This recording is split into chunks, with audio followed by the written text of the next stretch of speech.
Eu já tive paciente que foi pro Mounjaro, não teve resultado, mas você fazer um tratamento em que você muda a vida do seu paciente e transforma a vida dele e da família dele, eu acho que vale a pena. Você tem que usar ela com responsabilidade, com acompanhamento médico. A primeira objeção do paciente é: eu vou ganhar tudo de volta lá na frente. Um tratamento de emagrecimento, ele não dura 3, 6, 9 meses, 1 ano. À toa.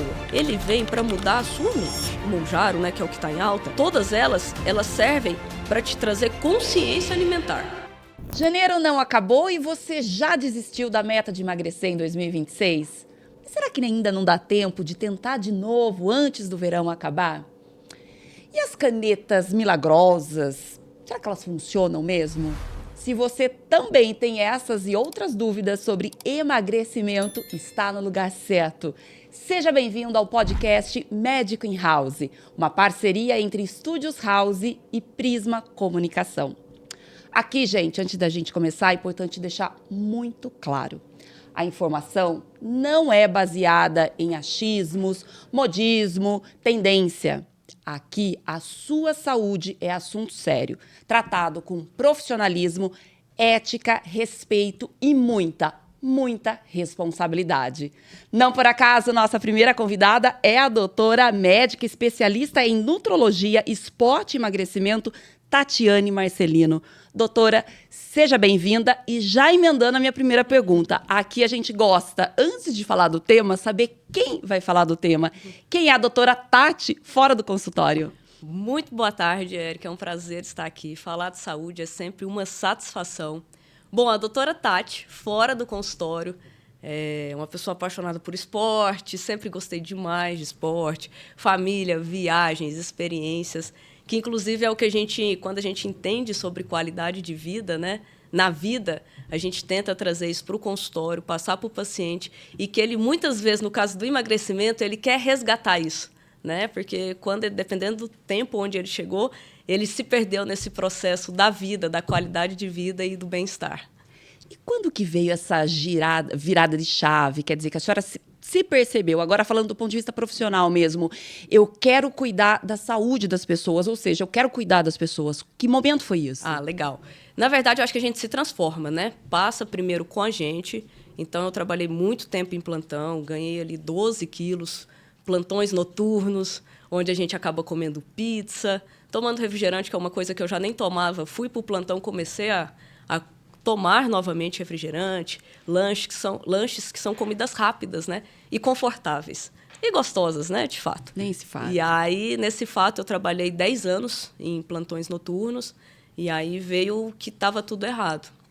Então, vieram especializações, veio especialização em nutrologia, voltei à minha prática de esporte, que desde criança sempre fui muito apaixonado por esporte, voltei à corrida, treinar, jogar tênis, e aí veio essa transformação. Fazer jejum é uma coisa que eu adoro, sou super adepta do jejum intermitente.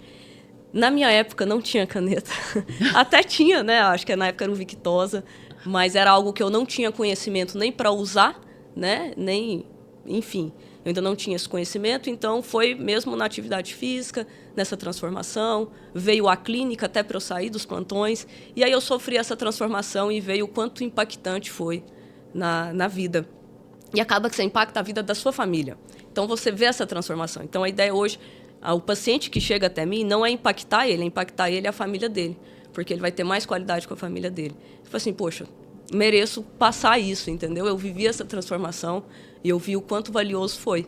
E aí veio essa ideia cada vez mais do emagrecimento associado ao esporte, que eu sou apaixonada, e aí foi embora.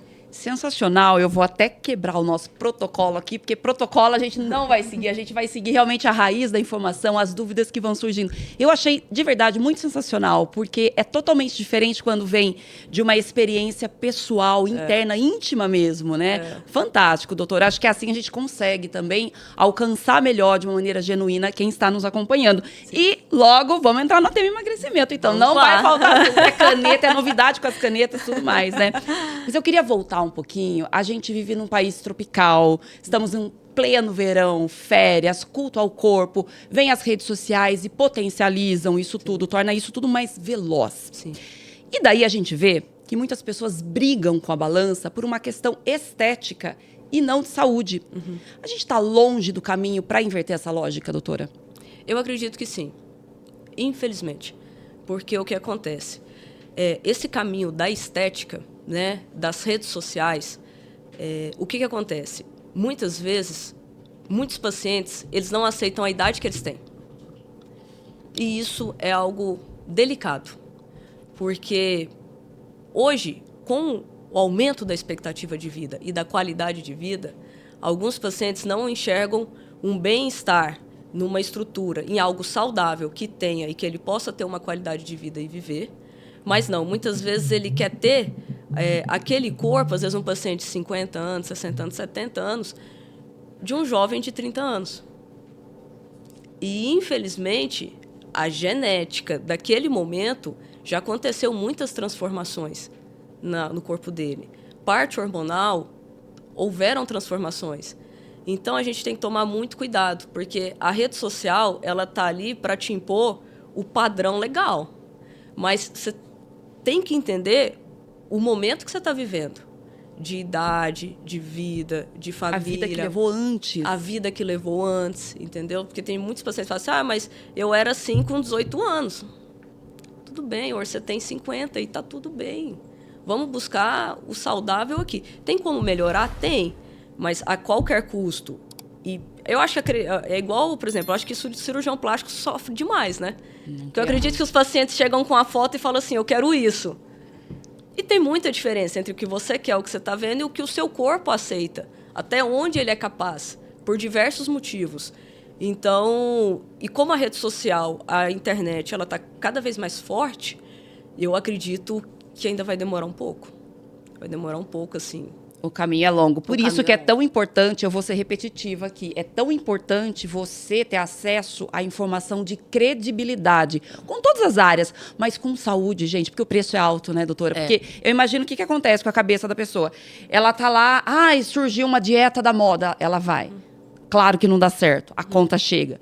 Ela tenta de novo, só que ela vai entrando num buraco que muitas vezes, a gente vai entrar nesse assunto daqui a pouquinho, entra em quadro de depressão, compulsão e etc e tal. Sim.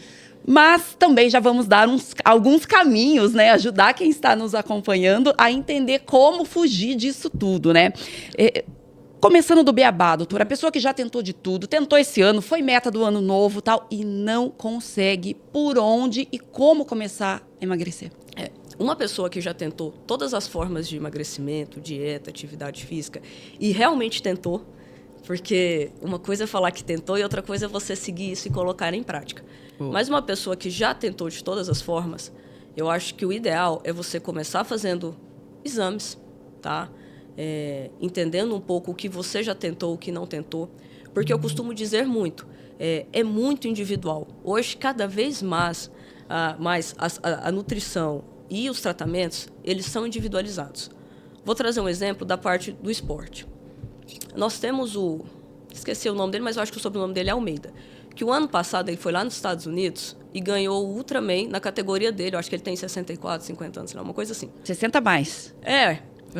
E ele fez 515 quilômetros em jejum. Nadou, pedalou e correu.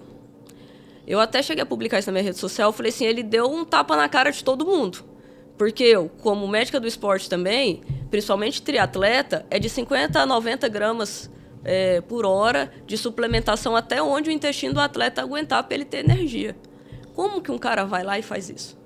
O organismo dele, ele passou por uma fase de adaptação, numa dieta carnívora e tudo, porque para nós do esporte, carboidrato é energia. Então ele veio e trouxe isso, quebrou os padrões. Nós tivemos o outro rapaz que fez um Ironman, ele já colocou 180 gramas de carboidrato por hora e ganhou lá o Ironman na categoria dele. Olha a diferença. Então são individualidades. Então, por exemplo, tem gente que odeia jejum, mas às vezes come de 3 em 3 horas e não emagrece. Você coloca um jejum, a pessoa vai emagrecer. Ou eu tenho pacientes que faz o jejum, porque até eu oriento fazer um jejum, e não emagreceu nada.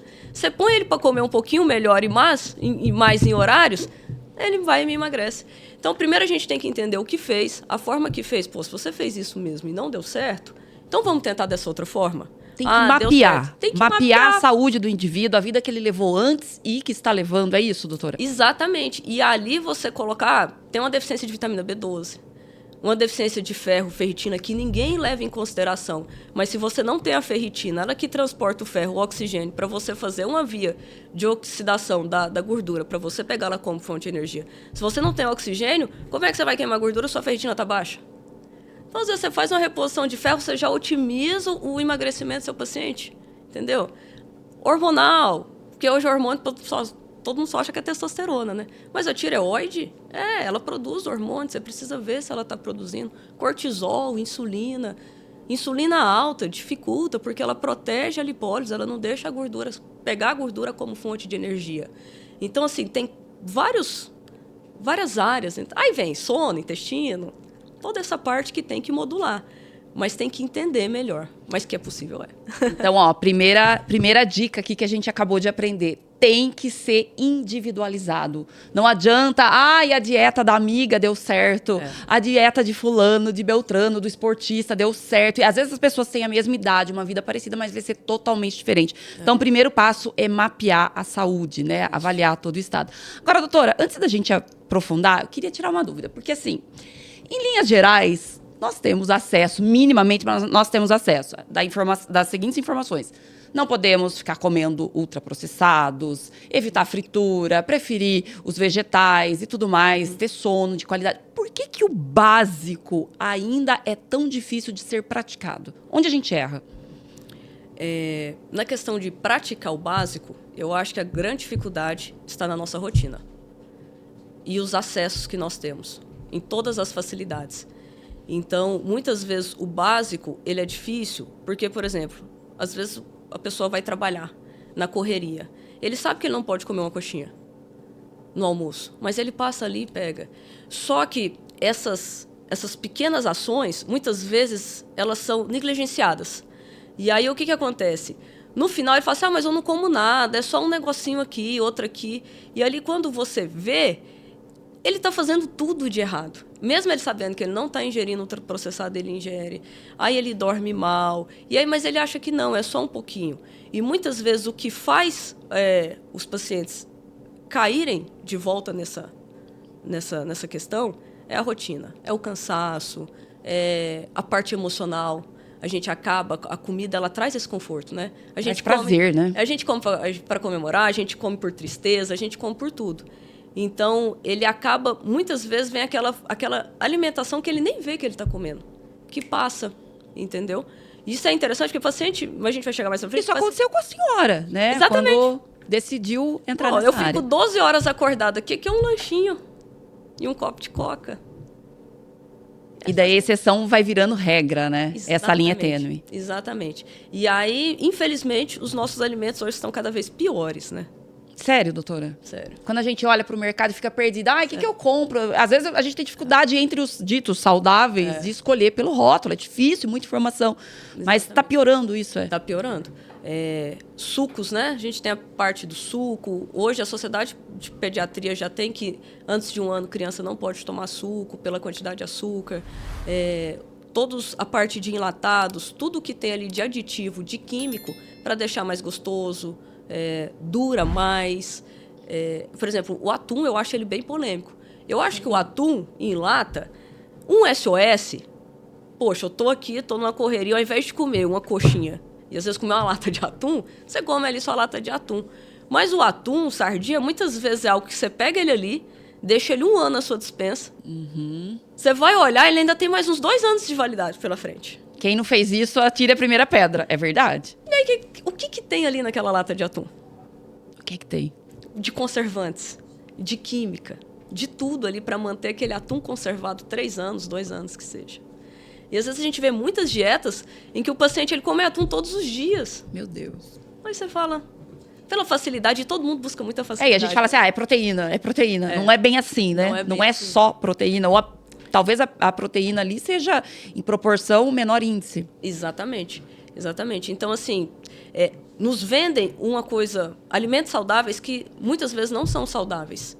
Né? A própria hoje a questão do sal que a gente consome, que, né, o sal refinado, teoricamente, ele passou por esse processo de refinamento, não tem os minerais. Então, assim, o sal refinado, teoricamente, ele não é tão saudável mesmo, entendeu? Por diversos motivos.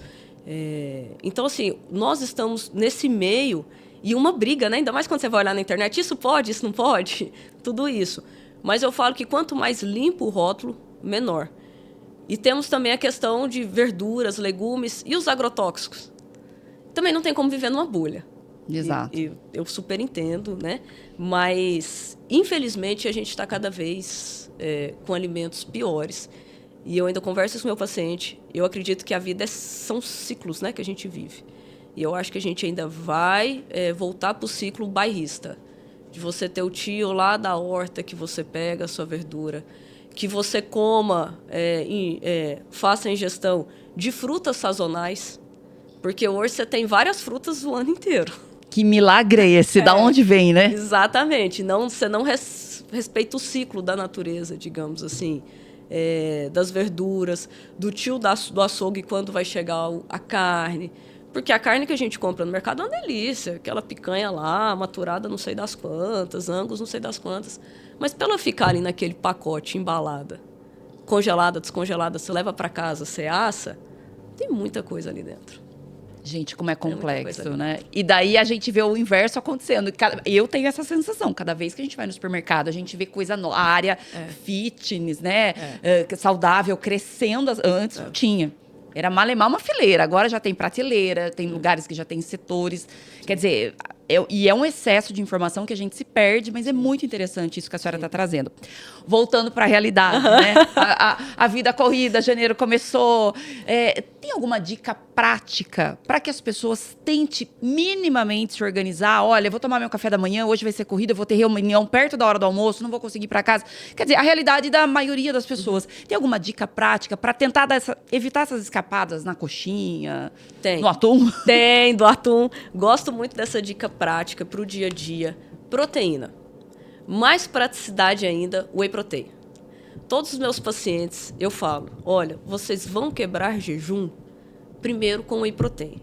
Muitas vezes, mesmo antes do almoço, antes do jantar, muitas vezes ele toma aquele whey ali no momento, às vezes ele nem toma mais café, porque ele já sai na correria, já deu uma boa sustentabilidade e tudo bem. No almoço, às vezes, se você não tem o que comer, toma um whey. Mas não Iopro.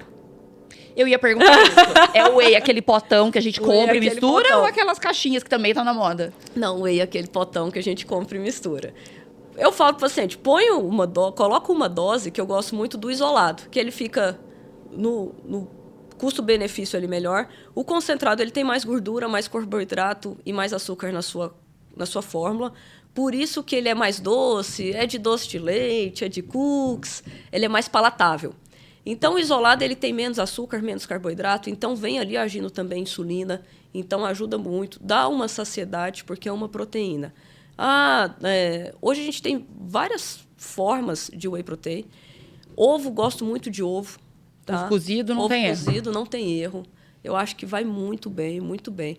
Mas eu falo, dica de ouro, que hoje os meus pacientes de emagrecimento, a maioria eles falam, porque no consultório eu falo, olha, a partir de agora, o whey protein é seu fiel escudeiro.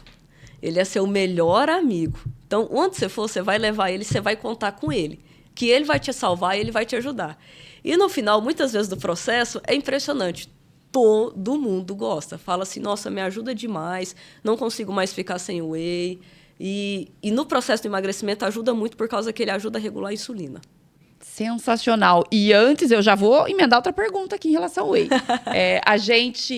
Existe uma maneira correta? É só com água? Vai colocar fruta? Coloca leite? Qual que é a maneira? Eu já vou confessar, em casa eu gosto, principalmente os dias que eu tô afim de doce. Eu faço uma papinha no whey. Coloco aqui, né, o pó, pouquinho só de água e como. Não sei se tá certo ou errado. Tá certo? Tá certo, tá certo. Existe uma fórmula correta de consumo? Geralmente eu peço para colocar água, tá? Para fazer com água. Tem gente que faz com água de coco, ok? E aí você tem que ver também o momento que vai tomar. Por exemplo, paciente que faz uma atividade física de alta intensidade. Eu costumo dizer que o pós-treino ele é extremamente importante, porque é onde você vem reparando a lesão que você fez no seu músculo. Então, você precisa dessa reparação. Então, por exemplo, uma atividade física de alta intensidade. Você coloca ali um whey protein com água de coco, legal, vai bem. Tem o carboidrato da água, você pensa em glicogênio, maravilha. Agora, por exemplo, nessa questão, o de manhã... só um pouquinho de água, fazer uma papinha, Ótimo, pode ser. Tem gente que pega o iogurte natural e coloca um scoop de whey dentro, mistura, também gosto dessa prática. Frutas, vai muito assim do processo do paciente. Mas, no geral, para mudar sabor, geralmente a gente recomenda frutas vermelhas, né? Pelo baixo índice glicêmico. E também gosto muito de orientar o paciente, abacate. Tem paciente que fala assim, eu não suporto abacate. Eu falo, pica ele, pedacinhos menores, coloca no seu congelador. Quando você for bater o whey, você pega ali 3 pedacinhos só, põe dentro. Ali você já está colocando uma gordura boa, já está ajudando a sua saciedade e está tudo bem, tá? Tem gente que gosta de bater com leite vegetal, também sem problemas. Leite normal. Tchanão, polêmica. Porque aí é polêmico, entendeu? Tem intolerância, não tem, inflama intestino e tudo. O grande problema hoje da questão do leite é que muitos dos nossos leites, eles são aditivados, são alterados quimicamente. Então, não é nem por conta do leite em si, entendeu? Às vezes é o que a gente consome no rótulo, na caixinha. Se interessante. Não é o leite, né, isoladamente falando, é o que está dentro da caixinha junto com o leite. Exatamente. Se o paciente, isoladamente, ele não tem nenhuma intolerância, nada que fala assim, olha, tá tudo bem você com a lactose. É tudo a questão. Eu falo que a diferença entre o remédio e o veneno é a dose, entendeu? Então, 2 vezes na semana eu gosto de tomar com leite cremoso. É um leite legal e tal, tudo bem, toma seu whey com leite. Não tem problema, entendeu? Não vejo problema. Se não tem nenhuma intolerância, nada.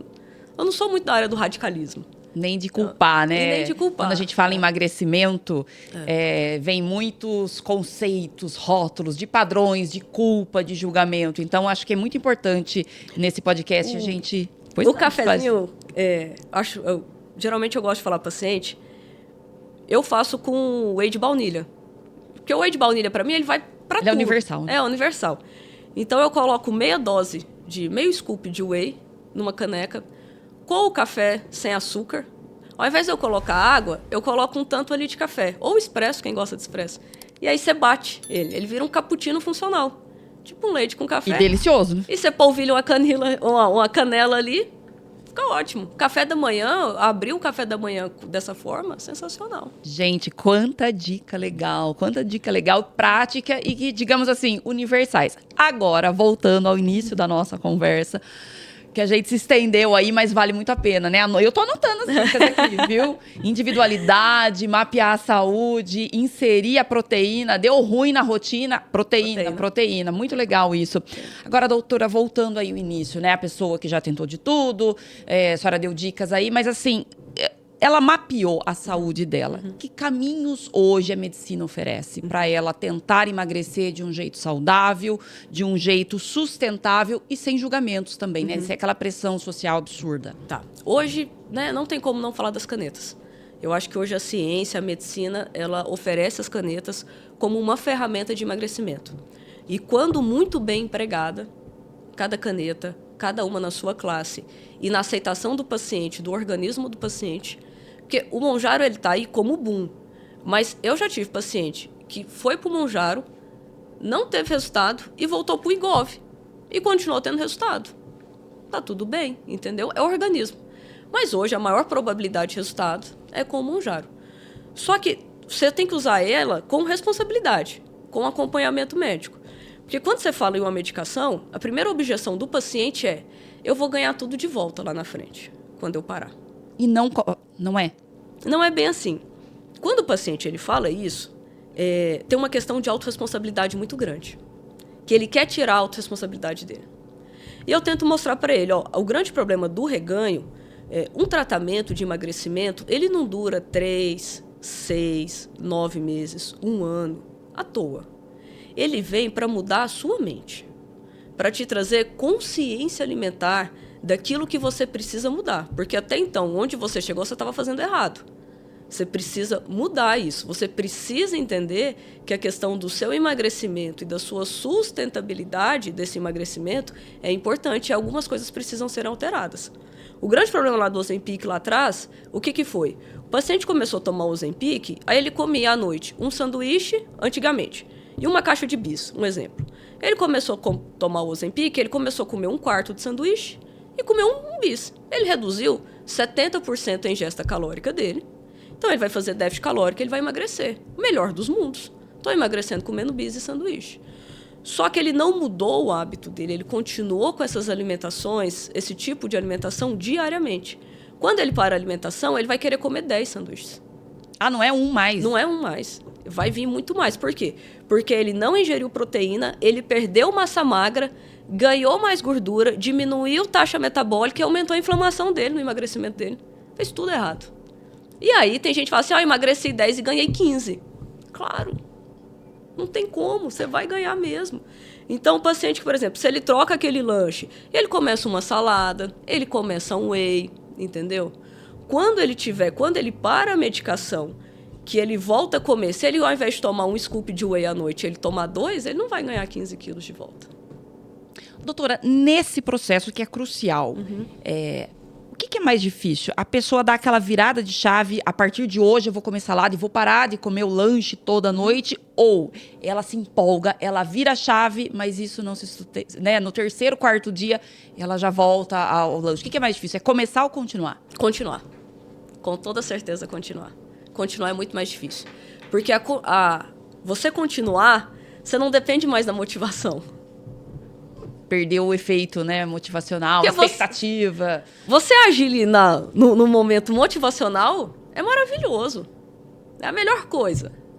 Você ir na segunda-feira na academia que você está empolgado, você vai. Look novo, exatamente, nova. Exatamente. Mas fica ali 6 meses, sem motivação. Então, essa constância, você manter isso é muito mais difícil. E aí a medicação entra como uma ferramenta muito legal. Porque mesmo quando, no caso do Mounjaro, e é incrível, todo mundo fala isso, que te tira, a grande maioria dos pacientes, que te tira aquela fome. Tipo assim, mesmo quando você está desmotivado, por mais que você vá comer, parece que algo pesa. Comida não desce. Não desce. E aí você fala assim, não, tô investindo alto, né, nesse tratamento.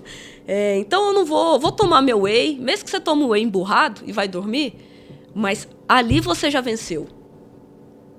Ali você já transformou alguma coisa. Que ali no próximo momento é mais difícil de você cair. Entendeu? Então, a medicação, no caso o Mounjaro, né, que é o que está em alta, todas elas servem para te trazer consciência alimentar. Eu falo, ela vai acalmar seu coração. Você vai olhar para quem gosta de doce. Ah, não, esse docinho hoje eu não quero. Tá tudo bem, tô controlada. Mas é isso. Só que esse ato, se você ir recusando, ao invés de pegar e comer só um pedacinho todos os dias, mas você recusar, lá na frente, quando você parar, a chance de você sustentar esse processo é muito maior. E aí você tem que trazer... A gente teve o Trump, né, que inverteu a questão da base alimentar, que agora da pirâmide alimentar, que são proteínas, que é o que a gente falou no começo. Então, se você ingere mais proteína, a chance de você cair em açúcar refinado e carboidrato simples é muito menor. Então, a chance de uma sustentação é muito maior. Mas depende do processo que você cria. Não tem como. Não tem como. Já vamos continuar a falar disso. Lembrando que esse podcast é uma parceria entre Estúdios House e Prisma Comunicação. Continue com a gente. Se você está gostando, compartilha. Indica para aquela pessoa que você sabe que está sofrendo, porque vira sofrimento mesmo. Compartilha. Compartilha no grupo da família, do condomínio, porque realmente informação salva vidas. Doutora, voltando às canetas. Uma dúvida muito comum. Aquela pessoa que não está 20 quilos acima, ela está 10. Ou aquela que está 3. A caneta vale para todo mundo? Teoricamente, a caneta ela é para um tratamento de obesidade, né? Então, inclusive, quando a gente fala em obesidade, é uma doença crônica em que o paciente ele é tratado o resto da vida. Mas vamos falar da realidade, do que a gente vê todo mundo, né? A maioria das pessoas que acontece lá fora. 10 quilos, ela é indicada para paciente que quer emagrecer 10 quilos? Teoricamente, pela recomendação do laboratório, não. Mas você fazer um tratamento em que você muda a vida do seu paciente, em que você emagrece ele, em que você traz a consciência alimentar e que ele volta a treinar e transforma a vida dele e da família dele, eu acho que vale a pena. Eu acho que é indicada. E sem preconceito, porque tem o inverso também, né? Se a gente por um lado, tem todo mundo tá querendo monjaro, querendo milagre, e quem decide, a decisão médica, a gente já vai entrar nesse assunto, ela é fundamental, tem a galera também que metralha, que julga, que tem preconceito, né, contra a caneta. Tem preconceito. Eu acho que a ciência, ela tá aqui para ajudar, né? Para transformar. Então, assim, de forma consciente, com forma de um acompanhamento médico, fazendo os exames. Porque, assim, todo mundo gosta de se apoiar na sua justificativa, né? No seu preconceito. Então, geralmente a pessoa ela traz um armamento ali para justificar o preconceito dela. Ah, não sei quem ficou cego. Ah, não sei quem teve pancreatite. Saiu um aí que ficou cego usando monjaro. Tá, pode acontecer. Eu não vou falar que não pode acontecer. A gente não sabe. Mas foi um, né? E as outras centenas, milhares de pessoas que reverteram diabetes, pararam de tomar remédio para pressão, foi treinar, emagreceu, tá com qualidade de vida para a família, para os filhos, para a esposa, para o marido, seja quem for. Por que eles não mostram? As outras milhares de vidas que foram transformadas com a medicação e que de fato entrou, né, num caminho legal de saúde. Mas aí pega um caso e causa aquela polêmica toda. Causa aquela polêmica. Mas, infelizmente, isso faz parte da ciência, isso faz parte da medicina. E eu acho que em todas as áreas, independente de ser medicina, você tem um cálculo ali que alguma coisa pode acontecer ruim. Dá ruim. Um avião voa aí centenas e milhares todos os dias. Cai um. É uma tragédia? É horrível. Se tiver lá dentro um familiar, é uma dor irreparável. Mas faz parte até da estatística deles, que isso, teoricamente, por falha humana, pode acontecer. Então, assim, a medicação também, de certa forma, não existe algo 100% bom, 100% seguro. Mas 99%, pelo menos pelo que o laboratório coloca, é interessante. E eu acho que muitos pacientes, a saúde de muitos pacientes, eles são muito beneficiados com a medicação. A saúde e, consequentemente, a vida e da família também, exatamente, né? Como a senhora colocou. Agora, para a gente ter essa segurança, é fundamental passar pelo médico. Sim. E respeitar a dose que o médico recomenda. Queria que a senhora orientasse as pessoas que às vezes querem milagre já começar com a dose lá em cima. Quanto tempo começa com a dose mais baixa e depois vai fazendo um processo gradativo, porém duradouro? Érica, isso é muito legal. Porque, por exemplo, como eu trabalho com esse processo no consultório, o que acontece? A dose mínima do monjaro é 2,5, tá? Ou monjaro ou atizerpatida, que é o princípio ativo do monjaro. Então, como que é o escalonamento? 2,5, 5, 7,5, 10, 12,5 e 15. Os trabalhos publicados pela Lilly são de 72 semanas com a dose plena de 15 miligramas. Hoje, o que eu falo para meu paciente? Meu paciente, num processo de emagrecimento, a gente pesa ele lá na clínica, na bioimpedância, ou semanal ou quinzenal. E onde eu vejo, você está perdendo gordura e você está ganhando massa magra. Eu tenho pacientes que fizeram 3 meses com a dose de 2,5 e emagreceram 13 quilos, ganhando 1 quilo de massa magra. E aí eu tenho aquelas 2 peças no consultório, 1 quilo de gordura, 1 quilo de massa magra. Geralmente você desincha e tudo, mas geralmente dá uma base ali de 10 quilos de gordura, só de gordura. Aí eu mostro aquela festa assim, você perdeu 10 peças dessa, com 2,5. Então, assim, eu falo para o paciente, qual que é o melhor momento para você mudar de dose? A hora que você patina. A hora que seu corpo começa a responder. Você está emagrecendo com 2,5 ali, por que eu vou subir para 5? Para que radicalizar? E aí, com 2,5, se você, perdi 10 quilos com 2,5 em 3 meses, teve uma transformação incrível em todas as áreas da consciência alimentar e tudo, até para você fazer um desmame ali é muito mais rápido. Porque ele está na dose mínima, ele não saiu da dose mínima. Então, assim, eu, hoje, preconizo na minha prática com os meus pacientes, eu subo dose quando ele para de ter resultado. Tá fazendo tudo, você vê tão interessante isso, volta a questão do whey. Teve uma paciente que ela veio uma semana, teve um belo de um resultado, perdeu 2 quilos de gordura, ganhou 500 gramas de massa magra. Na semana seguinte, ela fez o inverso. Ela ganhou gordura e perdeu massa magra. Aí eu falei, fulana, o que aconteceu? Aí eu falei, tomou whey? E ela, doutora, semana passada eu não tomei whey. A semana inteira? Na correria, viajou e tudo, não tomou whey protein. Então tome, semana que vem a gente pesa, porque eu não vou subir sua dose. Voltou, nem subi dose, aí continuou. O detalhe do whey. O detalhe do whey que vale também para quem não usa caneta, né? A gente perde massa, músculo depois dos 30. É depois dos 30, doutora? Depois dos 30 começa. É cruel, viu? Cruel. Então a dose é essa: 2,5, 5, 7,5, 10, 12,5 e 15. Na minha prática, eu subo quando o paciente para de emagrecer.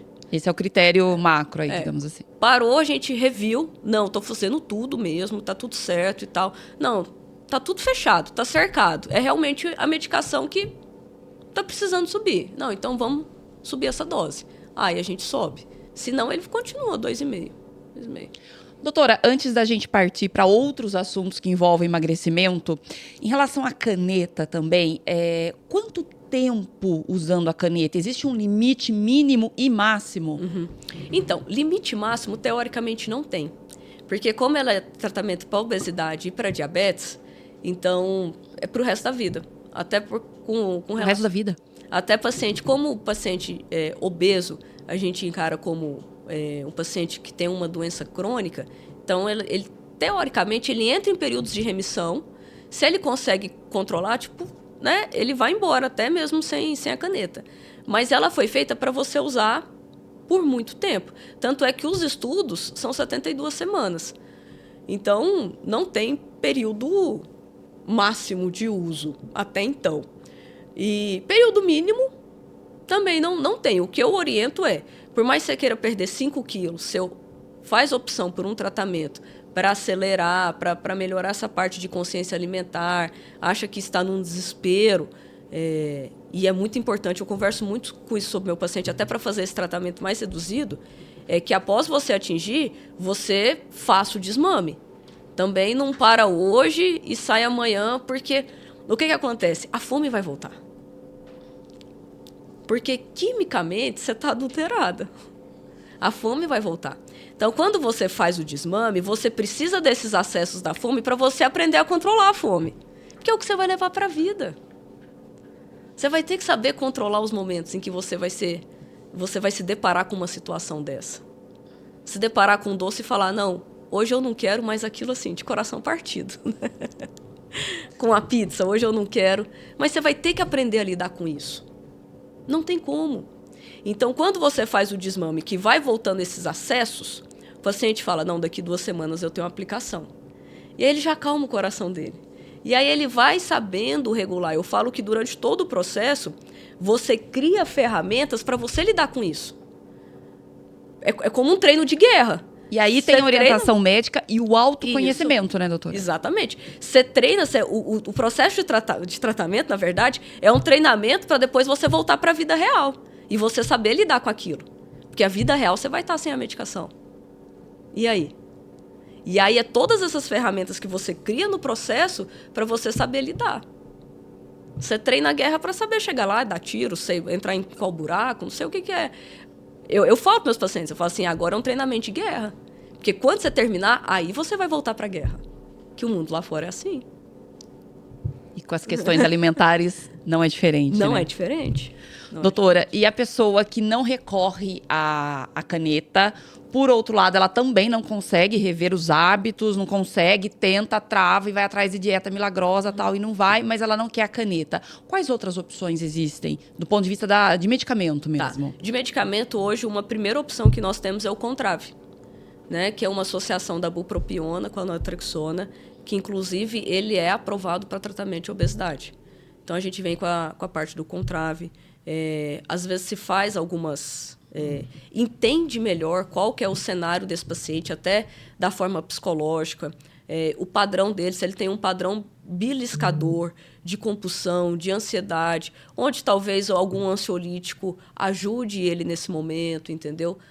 Sem ser uma medicação totalmente aprovada para a obesidade, mas que às vezes você age na ansiedade dele e já melhora essa parte do próprio emagrecimento e da própria compulsão. Mas de medicamento mesmo, hoje a gente tem o Contrave, que ele é super aprovado. Mas, na prática, eu não prescrevo, mas anterior se prescreveu muito topiramato. E às vezes o paciente ele faz tratamento para enxaqueca com topiramato e acaba emagrecendo. Antigamente se prescrevia muito bupropiona com topiramato.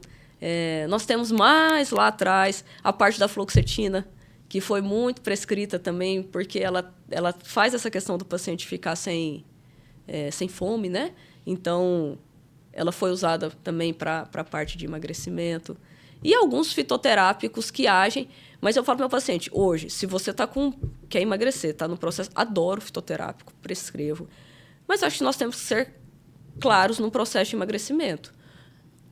A medicação ela ainda é melhor, se você entra com consciência. Eu falo, às vezes não tenta se enganar, não, eu não gosto de medicação, me passa um fitoterápico, passo. Tanto é que o paciente, quando ele vem, eu falei assim, olha, qual a linha você está querendo? Porque eu sei que lá fora tem uns zilhões de informação. Não, sou aversa à caneta. Ótimo, então vamos tentar essa daqui. Mas, às vezes, o paciente ele deixa o preconceito, às vezes o investimento em um outro setor seria muito melhor, entendeu?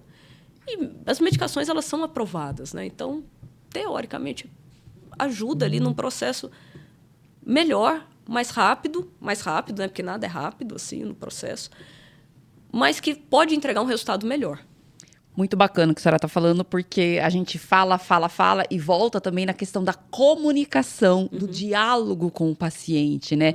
E esse também é um dos objetivos desse podcast Médico in House, porque a gente está proporcionando essa conversa real e com base científica acima de tudo. Sim. Agora, doutora, falando nessa questão do emagrecimento ainda, a senhora tocou num ponto muito importante. Em que momento que o médico percebe que o problema não é o tamanho do prato, é o que está escondido atrás do tamanho do prato? Que pode ser uma depressão, uma ansiedade, algo mais crônico. Qual a importância dessa sensibilidade médica para detectar isso e agir da maneira correta e assertiva? Isso é bem legal, porque, assim, até paciente meu sabe, a gente ficou 1h30 conversando. Uau, uma terapia! Tem paciente que fala.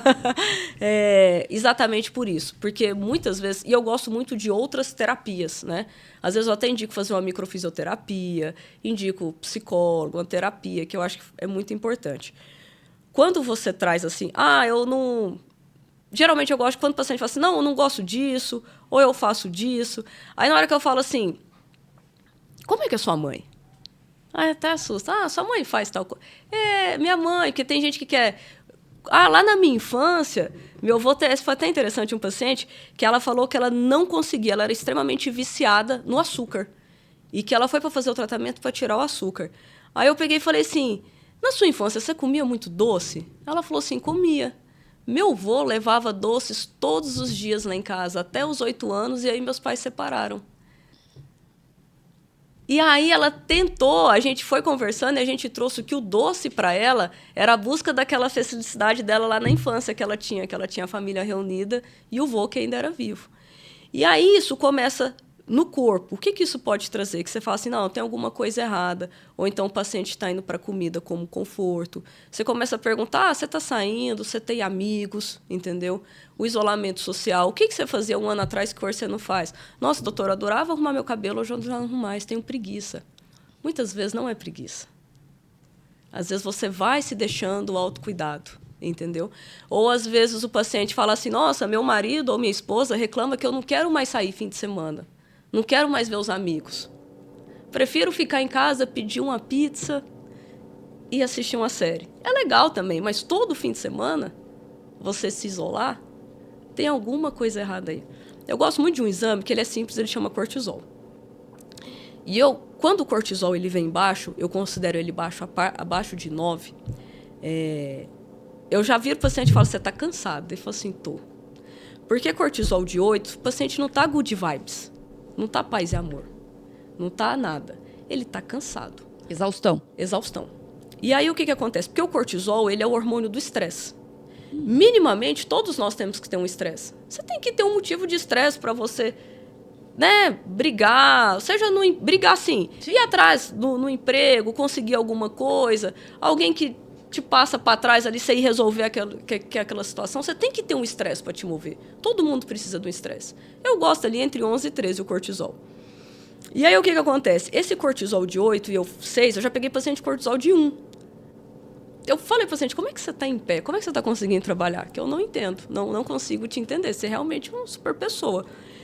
E ele realmente estava muito cansado. Só que o que acontece? Quando você pega esse cortisol de 8, eu falo muito cuidado.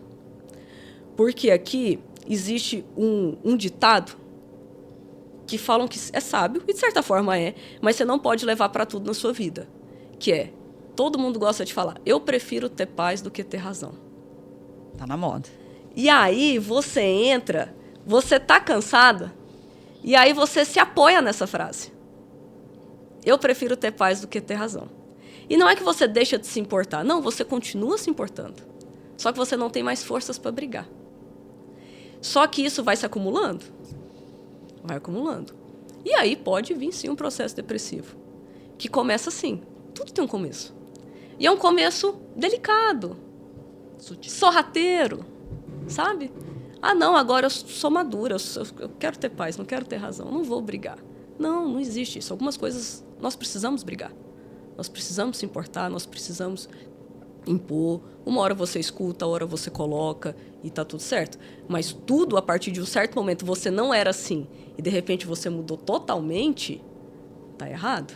E, às vezes, quando eu falo isso para o paciente, nossa, eu tô assim mesmo. Aí eu falo, muito cuidado, porque é uma linha tênue entre realmente estar cansado, exausto, ou, de fato, começar a desenvolver algo ali psicológico mesmo para ir para terapia e todo um outro contexto. Porque daí não tem remédio ou caneta que faça milagre para isso, para a origem. Aí você precisa entender a origem. Muitas vezes o paciente está cansado, às vezes tem deficiência de vitaminas, e aí, né, aí é outra história onde a gente repõe tudo isso e o paciente melhora. E aí também é um outro sinal. Nossa, mas doutora, psicologicamente eu não melhorei, eu continuo cansado. Mas você pega os exames, fez terapia injetável, repôs, está tudo assim, lindo. Tá além disso daqui. Daí tem que ouvir o conselho médico e procurar ajuda enquanto é tempo. Né, doutora? Tem isso também. Aí tá além. Tem coisa que é veloz demais, né? Doutora, voltando um pouco na questão dos hormônios, né? Hormônio, chip do hormônio, tem N informações sobre isso. E quando a gente associa emagrecimento, num primeiro momento, principalmente para quem é leigo, acompanha a gente, normalmente o hormônio aparece lá nos exames como vilão nosso do emagrecimento, né? E ele em que momento ele deixa de ser vilão e passa a ser aliado no processo de emagrecimento? Não, o hormônio, ele de fato, assim, quando ele está alterado e você tem uma deficiência, ele passa a ser um vilão, assim, de te atrapalhar. Você precisa repor. Aí ele passa a ser mocinho para você repor, entendeu? Mas por quê? Vamos falar que é o mais comum os hormônios sexuais, né? Testosterona, toda essa parte. A testosterona, ela age muito na questão de melhorar o ganho de massa magra. Então, se você vai treinar, você tem uma melhora, seu organismo responde melhor, seu músculo responde melhor. Parte psicológica, hoje a gente sabe o quanto a testosterona, essa parte hormonal, ela influencia muito na questão também de cognição, de trabalho, de desempenho, de melhorar a sua qualidade de vida quando você tem uma deficiência, ela é importante.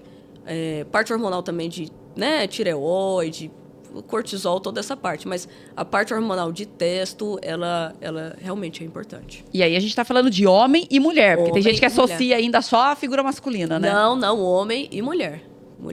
Tanto na parte de... E aí tem as vias, né, de reposição, porque também é outra polarização lá fora, outra confusão. Então, é o que cada um se adapta. Tem, no caso da mulher, tanto no homem também, tem o gel, tem injetável, tem na forma de implante. Então, quando ele é usado de forma certa e regular, para, de fato, o paciente está precisando, é um excelente aliado. E daí, gente, pelo que eu estou entendendo, a gente está falando independente de situações, de fases da vida. Seja o homem numa andropausa, a mulher numa menopausa ou antes, no climatério, não é, doutora? Uma pessoa jovem deve medir os índices hormonais. Deve medir. E hoje a gente vê um grande problema nessa questão de dosar hormônios, porque tem muitos colegas que condenam, outros que defendem. O que acontece? Eu acho que muitas pessoas ou colegas, eles não entenderam que hoje a nossa realidade é diferente. Então, o que nos é exigido hoje é totalmente diferente do que quando minha mãe tinha 30 anos, de 30 a 40 anos de idade. O estresse que uma geração, uma mulher tem hoje, no mundo, seja corporativo, seja no trabalho, seja no dia a dia, seja uma médica dentro de um hospital, a demanda que ela tem diariamente, entendeu? É muito maior. Então, hoje nós vivemos uma realidade totalmente diferente de 30, 40, 50 anos. Da minha avó, entendeu? Minha avó com 30 anos. Era na roça. Acordava ali 5 horas da manhã, ia dormir às 6 da tarde, colhia café. Era na roça, matava galinha e tal.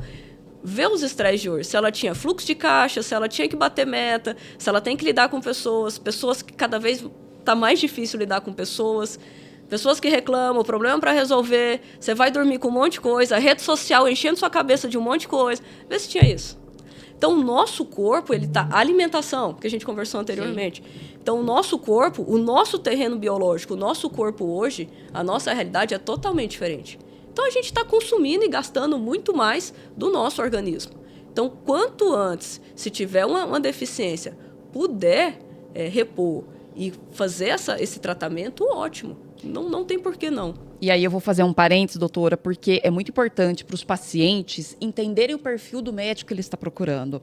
Porque realmente divide muita opinião da classe médica. Então, às vezes, eu estou decidida, se, claro, tiver condições e for necessário, a repor hormônio, mas o médico X que eu vou, ele é radicalmente contra. Então, pesquise, entre nas redes sociais no sentido de buscar informação valiosa e que te dê esse norte, porque realmente é difícil. A gente teve a FDA o ano passado, que voltou atrás na reposição do estrogênio, do estradiol, do hormônio para menopausa, que por anos deixou... Condenada e deixou mulheres se arrastando por anos. Taxada de louca, de desequilibrada, perda cognitiva, né? A testosterona para mulher saiu da tarja preta o ano passado também. Então tá começando a enxergar esse novo cenário. É um cenário diferente, a gente vive uma realidade diferente. A gente tem que encarar, não tem como comparar a medicina, a vida do indivíduo hoje com a vida do indivíduo 50 anos atrás. É impossível. Em alimentação, não tem como a gente ter as mesmas práticas. Não tem como. E não adianta se crucificar com isso, né? Tem que buscar a solução. Exatamente. Agora, doutora, seja na questão hormonal ou processo de emagrecimento como um todo, é mito ou verdade que as mulheres estão em desvantagem? É verdade. É verdade. Por quê? Os homens... Até nisso? O bom é atender casal, que a esposa vai, mas fulano, olha o tanto que emagreceu. Só fechou a boca. Mas é por causa da testosterona, principalmente. Se tiver tudo reguladinho, como a testosterona, ela é o hormônio que melhora muito o ganho de massa magra, melhora muito essa parte. Se você ganha massa magra e perde gordura, você diminui a inflamação e aí você começa a ter respostas melhores. O homem, por ter mais massa magra também, ele tem um metabolismo melhor, mais alto, então ele queima mais. Então, assim, às vezes um jejum de um homem de 16 horas...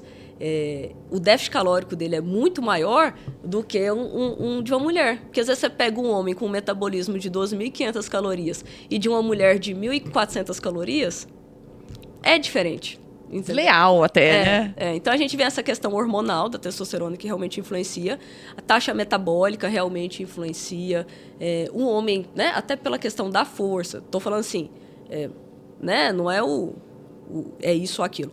Mas numa academia, o homem levanta muito mais força, fisiologicamente, entendeu? Do que a mulher. Então, ali ele tem um gasto maior também em determinadas atividades. É desleal. É desleal. Outra pergunta que eu acho que vai cair nisso também é a questão da idade, né? Eu suponho que seja muito mais fácil um jovem de 30... emagrecer em relação a uma pessoa de 50. Porém, não significa que o jovem de 30 é mais disciplinado que a pessoa de 50, né, doutora? Isso é interessante porque, fisiologicamente, é exatamente isso que você falou. Mas hoje nós temos os de 50 dando show nos de 30, viu? A gente vê isso nas academias. Parece que o pessoal de 30 está um pouco mais tranquilo, assim. Acho que é geracional. Pode ser. Essa geração está mais sossegada, porque os de 50... Mas, claro, tem sim essa diferença. Mas os 50, a turma dos 50 aí eles estão dando show. Não tá sem preconceito algum, mas não tá jogando xadrez só. Não. As mulheres não estão mais no tricôzinho só. E, claro, tem uma dificuldade muito maior de ganhar massa magra. por parte hormonal, por tudo. Mas eu acho que até por isso eles se dedicam mais. É impressionante. Faz ali, fala assim, para uma pessoa às vezes de 50, 60 que me procura, fala assim, então você vai tomar o whey, você não sei o que tem, vai para academia 3 vezes e tal. A pessoa ela se dedica e faz aquilo. Até porque ela já passou por muitas dificuldades na vida dela. Então, às vezes, ela entende e ela respeita mais a opinião médica, né? E ela entende que aquilo é o melhor. Às vezes, você vai conversar com um jovem de 25, 30 anos. Não gosto, velho. Não, academia 2 vezes.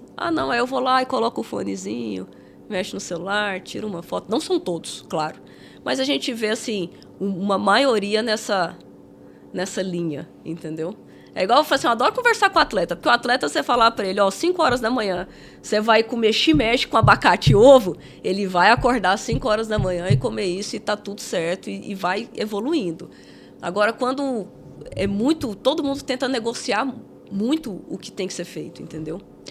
Doutora, falando em atividade física, agora eu vou explorar. Gente, esse currículo é demais, né? Fala de emagrecimento, mas tem toda a especialização aí em atividade esportiva, física. Isso é sensacional. Em termos percentuais, o quanto a atividade física e o quanto a alimentação correspondem na meta do emagrecimento? Tá. Eu colocaria meio a meio, viu? Sério? Sério. O que acontece? Se você faz uma atividade física e você come, você tem os seus... Ali, o seu lanche de domingo, o vinho, ou às vezes a cerveja, o churrasco. Se você treina, a partir de um certo momento, você consegue sua manutenção 0 a 0 treinando. Entendeu? Quando atingir o peso que deseja. Isso, quando atingir o peso que deseja. Mas quando a gente pensa ali, por exemplo, eu vou fazer 70% da minha alimentação. E você também não está ganhando ou preservando massa magra, você está diminuindo o metabolismo. Chega uma hora, o nosso corpo ele é adaptativo. Por isso que a atividade física ela é tão importante, tão quanto eu acho a alimentação. Porque o nosso organismo ele é preguiçoso. Se você começar a comer 500 calorias por dia, em 6 meses seu corpo se adaptou às 500 calorias. Você para de emagrecer. E aí você vai fazer o quê? E aí você perdeu massa magra, você diminuiu sua taxa metabólica, você não está treinando, entendeu? Então, assim, pensando no... Eu acho que hoje eles se complementam muito, muito, muito. Eu não falar assim, passa a comer de tudo, e aí você, sei lá, não sei, priorizaria só a atividade física e esquece a alimentação, porque isso inflama também seu organismo. E aí a gente tem a questão das doenças inflamatórias, parte intestinal, parte de cognição, toda essa outra parte também. E aí você fala, não, só come e não faz atividade física. E hoje a gente sabe que hoje a atividade física, para inúmeras doenças, é tratamento. Também, entendeu? E aí você vai cada vez mais reduzindo a caloria para tentar manter, porque um dia você come um pouquinho mais, aí você passa na dieta da lua lá, uma semana. Dieta da sopa da lua. Dieta da sopa, entendeu? E aí você faz, eu só acho que o seu organismo sente mais. Eu colocaria um equilíbrio entre as duas. Sensacional. Doutora, e falando ainda da relevância, então, né? A doutora está colocando aí 50% de atividade física na busca pelo resultado do emagrecimento. Qual é, afinal de contas, a atividade física ideal? Pensando naquela pessoa que está acompanhando a gente e odeia, tem horror à academia, enfim, cria aquele monte de obstáculo para começar ou continuar. Qual a atividade física ideal para quem quer emagrecer? Musculação. Assim, a gente sabe, o cardio, ele é... Né? Eu sou suspeita, porque eu corro, eu adoro. Maratonista, ela tá sendo modesta, ela é uma maratonista. Eu adoro, inclusive tenho grande dificuldade em ganhar massa magra por causa disso, né? Acho que todo mundo, porque você treina 2 vezes musculação, aí fim de semana, num processo de maratona, você corre 30 quilômetros. Você estressa toda a sua parte de musculatura. Mas, assim, para a parte de aumento de taxa metabólica, de músculo, troca de músculo por gordura, fazer essa troca é musculação. É a musculação. Que também a gente vai entrar em outros assuntos. Ela ajuda a se preparar para o envelhecimento, ter autonomia. Exatamente. E tudo mais, né, doutora? Exatamente. antes da gente, já estamos... Eu tô olhando a hora aqui. Nossa senhora, como tá rendendo essa conversa. Que bom. Mas eu gostaria de voltar num ponto que a senhora falou muito, assim, e é importante a gente orientar as pessoas, que é o jejum intermitente. Ele não serve para todo mundo. Como que a gente descobre quantas horas a gente aguenta ficar em jejum, doutora? O jejum, ele é uma prática em que você vai construindo ele, né? A cada semana. Então, por exemplo, para a mulher, geralmente se começa com 14 horas e homem 16 horas. E ambos podem ir até 24 horas. 24 horas. E aí você vai dosando isso e você vai vendo como seu corpo responde. Muitos pacientes do jejum, a grande maioria, se sentem muito bem depois que passa. Você passa aquela trava, por quê? O que acontece? Primeiro vem, eu sou capaz, quando você consegue fazer o jejum. São duas frases, eu sou capaz e não morri. Ficar 16, 24 horas sem comer. Mas não dá aquela dor de cabeça, aquela queda de pressão? No começo pode dar, por quê? Porque você está acostumado a ingerir. E aí o seu corpo fala, cadê a comida? É igual quem gosta de café e para de tomar café. Vem a dor de cabeça, entendeu? É a mesma coisa. Mas o jejum em si, ele não faz isso. Eu falo porque eu faço jejum, faço 24 horas de jejum, faço 24 horas de jejum e vou fazer musculação. E rendo super bem, sem estresse. Só água? Só água. Água, café sem açúcar. Eu gosto muito da questão da água, com uma colherzinha rasa de sal integral. Eu uso sal integral de Mossoró. Para não cair a pressão, seria isso? Não... Na verdade, ele ajuda muito na questão de fadiga, na parte de hidratação do organismo. Então, eu gosto muito dessa questão da água com sal todos os dias. Para treino, tem até um vídeo meu na internet que eu falo, excelente pré-treino e barato. Sal embaixo da língua, às vezes, na corrida. Por que a gente usa sal no meio da corrida? Para puxar água para o meio intra, para você não fadigar, porque você não consegue tomar 5 litros de água numa maratona, entendeu? Então, assim, e aí você vai vendo as respostas. Geralmente, o paciente, de qualidade assim do dia, melhora. Aí a questão do emagrecimento, você tem que acompanhar para ver se vai ter a questão do emagrecimento. Doutora, chegamos na reta final. De antemão, já te agradeço muito. De antemão, eu já falo que eu tenho certeza que novos episódios serão necessários, porque a gente não esgotou o assunto. A senhora é muito didática, então, assim, é muito importante para você que chegou até aqui. Também a gente agradece muito. Compartilhe, porque a informação ela é muito valiosa. Ainda mais quando ela vem com profissionalismo, ética, responsabilidade e credibilidade. Isso que diferencia. Se na rede social tem de tudo, escolha o que você vai consumir, porque isso faz toda a diferença. Muito obrigada. Suas considerações finais, doutora. Muito obrigada, eu agradeço. É sempre um prazer falar em saúde. E em esporte, talvez uma próxima oportunidade de a gente falar de esportes, que eu adoro também. Mas, assim, é sempre bom a gente levar informação com qualidade e que a gente possa, daqui, colocar uma sementinha em alguém que está querendo mudar de vida, que quer transformar, que quer buscar essa mudança em 2026, porque é clichê, mas o maior investimento hoje é saúde.